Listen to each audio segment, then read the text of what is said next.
அன்பார்ந்த சகோதர சகோதரிகளே, இயேசு கிறிஸ்து நாமத்தினால உங்களை நான் வாழ்த்துகிறேன்.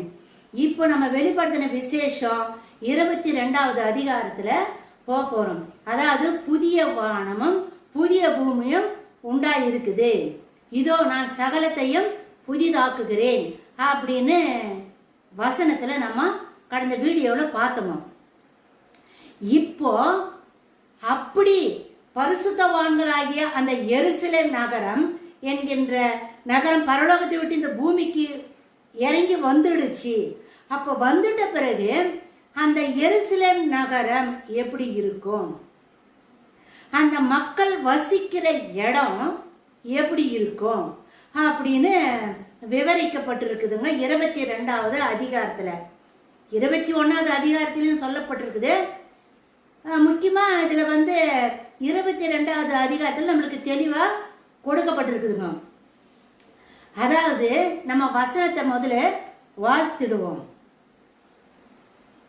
அதாவது பரம எருசலேம் இப்போ இருக்குது பத்தியா எருசலேம், அது போல பரம எருசலேம் அது ஒரு நகரம் மாதிரி இருக்கும். குடியிருக்கிறதுக்கு இடம் வேணும் இல்லையா? அப்போ அந்த நகரம் எப்படி இருக்குதுன்னா, அதன் மதில் வஜ்ர கல்லால் கட்டப்பட்டு இருக்கிறது. மதில் சுவர், அந்த நகரத்தை சுற்றிலும் மதில் சுவர் இருக்குது இல்லையா, அந்த மதில் சுவர் வஜ்ர கல்லால கட்டப்பட்டு இருக்குதுன்னு சொல்றாங்க. இப்போ கூட நீங்க இஸ்ரவேல் தேசத்துல போய் பார்த்தீங்கன்னா சாலமோன் கட்டின அந்த தேவாலயம் உயரமா இருக்கும். 2 தென்னை மரம் ஒன்னா சேர்ந்தா எவ்வளவு உயரம் இருக்கோ அந்த உயரத்துக்கு இருக்கும் அதனுடைய மதில் சுவர். ஸோ 4 பக்கமும் சதுரமா தான் இருக்கும்.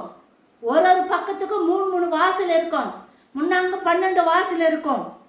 அதே போல தான் புதிய பூமியில கூட புதிய எருசலேம் நகரத்தினுடைய மதில் சுவர் வஜ்ரக்கல்லால கட்டப்பட்டிருக்கோன்றாங்க. வஜ்ரக்கல் எப்படி இருக்கும்? அப்போ வஜ்ரக்கல் ரெட்டு, அதாவது லைட் ரெட்டு. அந்த ரெட்டு கல் ஜொலிச்சா எப்படி இருக்கும்?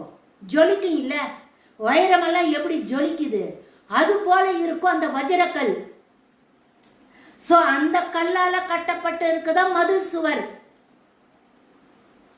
நகரம் தெளிந்த பளிங்குக்கு ஒப்பான சுத்த பொன்னாய் இருந்தது.